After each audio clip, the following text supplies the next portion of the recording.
Hi everyone, it's me, Tim, and today I want to talk about game design fun versus realism. And this has come up in the past. I've often said in other videos, I like making games to be fun. I don't care about realism. I don't care about balance. I mean, I do, but to me fun is far more important. And that's what I want to talk about. I want to talk about what I mean specifically in different parts of a game. So let's start with movement. This is one that we can talk about because everybody knows what realistic movement is. You know how high you can jump, you know how fast you can run.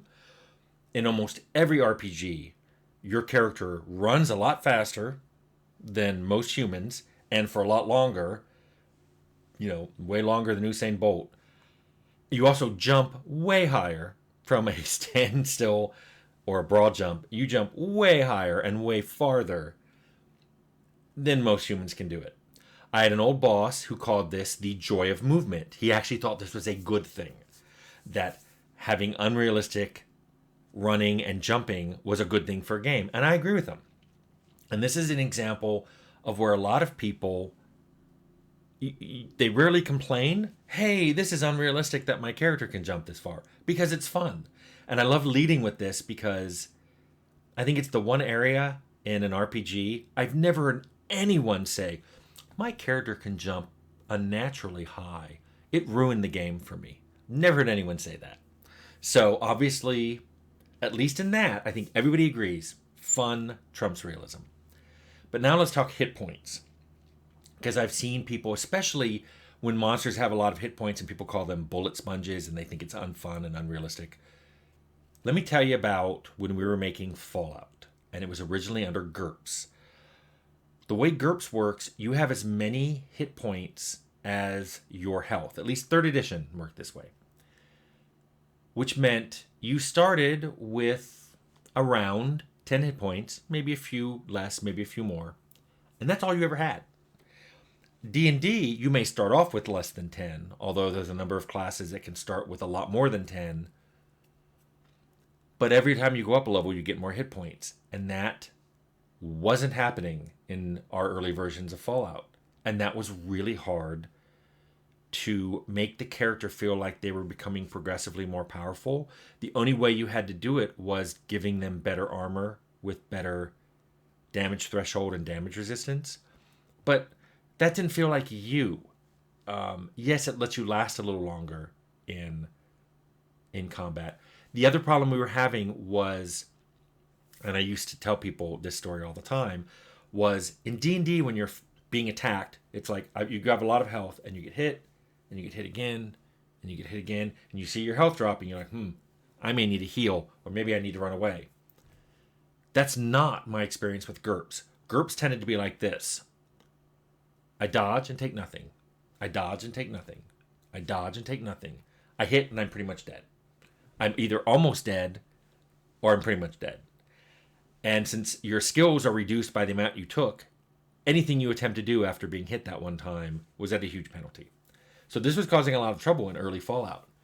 I remember somebody on the team said, when movies show heroes shrugging off an injury, either during or after combat, we're not having that experience here.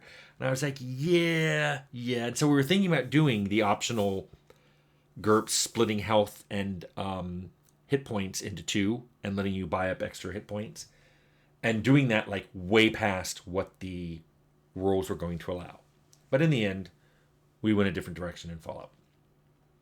And then finally, I talked about economy in a previous video. And I talked about how hard it was to balance economies.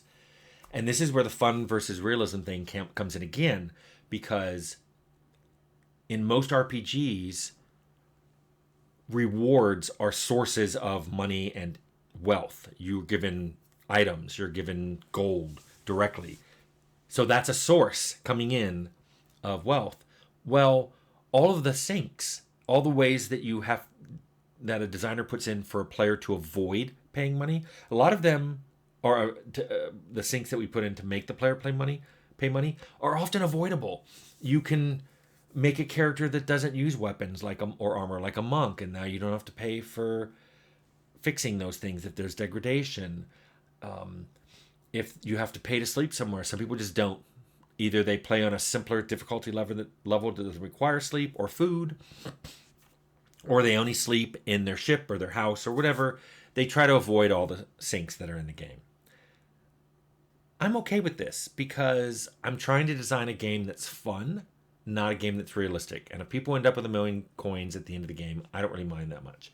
And that pretty much is my big rule. My top level rule is fun trumps realism. I believe this so strongly. That was a design pillar, and I believe the first design pillar of the Outer Worlds.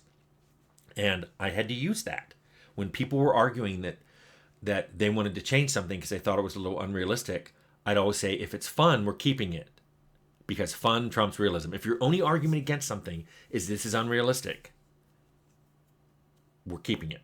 Now, note that doesn't mean that if rules are crazy, if they're hard to understand, especially if they're inconsistent, then you can make an argument for getting rid of them.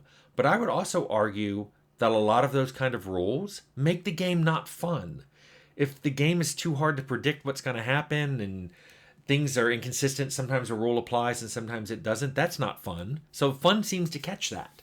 You rarely have to bring it up and say, hey, you're being inconsistent here. I'm like, I know, it's totally not fun.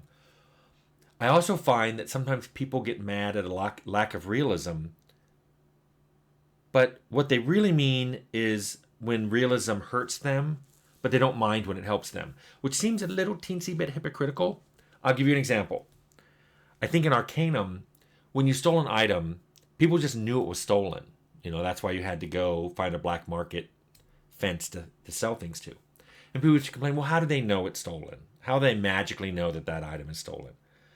And I'm like, well, that's interesting, because that item you stole, you saved scum to get the lock picked, and then as soon as you grab the item, you fast traveled away. Neither of those things are realistic, and I don't hear you complaining about those. So that's why I always did the fun trumps realism, because things can be fun if they help the player or get rid of drudgery. They can also be fun if they introduce some challenge. I don't care whether they're realistic. I just care whether it's fun. In fact, if I had to make a list, fun would be first. Realism, probably in my top 5.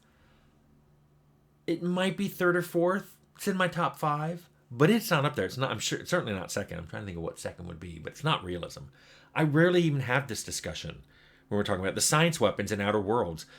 Certainly realism didn't factor into those. I wasn't like, anti-gravity gun. I don't think so. It was, this is fun. This shrinks people. The whole face rearranger one was just started as a joke, and now it's a science weapon in the shipped game. I love that. So for all you people who are embarking on game design, here's my recommendation. 1, make your rules and stick to them. Don't necessarily worry about whether those rules are realistic. And don't worry about whether they're pro or anti-player. Don't worry whether this rule is something that helps the player out or this rule is something that will challenge the player. Don't worry about that. Just worry, is this rule fun? Will the player have fun with this? Make sure all your rules are consistent. Don't do something like this works for the player, but NPCs, it doesn't work for the NPCs. There are some things I get around on that. Like, it's fun to knock a NPC out, but it's not fun to knock a player out. So even though that's a little inconsistent, I allow it. It's mostly things like, if this is a place the player can get to, an NPC should be able to get there too. I don't like the player being able to climb up to something and then attack things from that perch, and other people can't get to them. So I like consistency.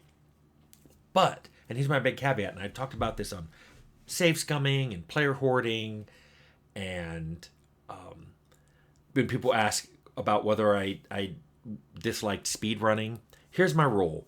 I want players to explore the world I created. With those rules, which were made to be fun and consistent, I want you to explore that world and have fun with it. And if you discover an exploit, have fun with it. I like exploits. I'm more worried about a player not being able to reach the end of my storyline in my RPG with a valid character, I'm much more worried about that than a player reaching the end of the storyline with 1,000,000 coins or having robbed every single vendor along the way, or them finding a way to make all the factions love them and then they get a very strange ending. I'm fine with all that. I think it's fun and I think it's funny. And I think if players love it, they should do more of it. But the bottom line is, if you're designing a game, you should always be thinking, is this fun? Everything else, secondary. And realism, tertiary, quaternary, quintenary. Oh well. Those are my thoughts on fun and realism.